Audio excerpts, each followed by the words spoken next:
குடும்பத்தால் மாதிரி தான் நாங்க அம்மா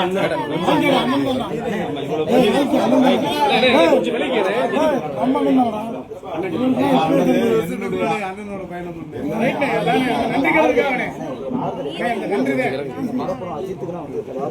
அஜித் குடும்பம் கொடுத்தா இப்ப நாங்க எல்லாருக்கும் கொடுக்குறாங்க.